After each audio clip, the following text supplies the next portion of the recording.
Много силно се надявам следователите да разследват и връзката на Puff Daddy с убийството на Тупак. Наскоро арестуваха и може би осъдиха последният жив от 4-мата, които са били в белия Кадилак, от който се е извършила стрелбата и покушението срещу Тупак. Кефи Ди, чичето на Орландо Браун, който до сега всички мислеха, че е убиеца на Тупак, но всъщност според мен Кефи Ди е убиеца на Тупак.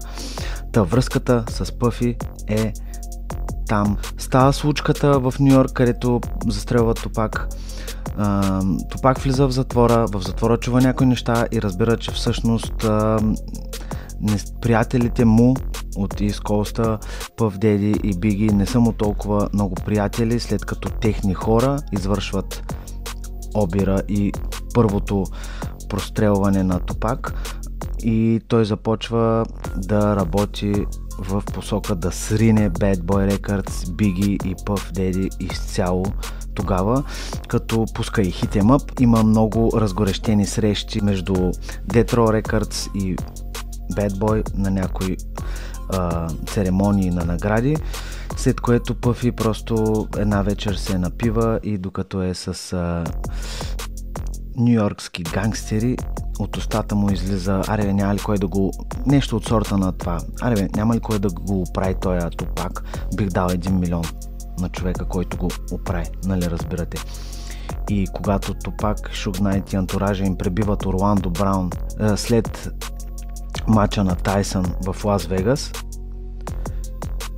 Кефи Ди, чичото на Орландо, който е приятел с Зип, който е бил онази вечер с Puff Daddy, който дали под въздействието на алкохол или сериозно е пуснал поръчка за главата на Тупак,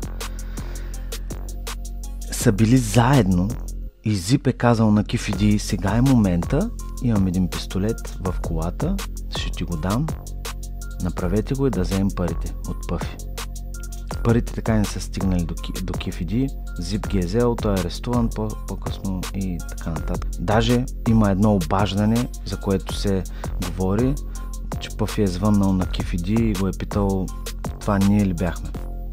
Надявам се да го потърсят и подведат под отговорност и за това.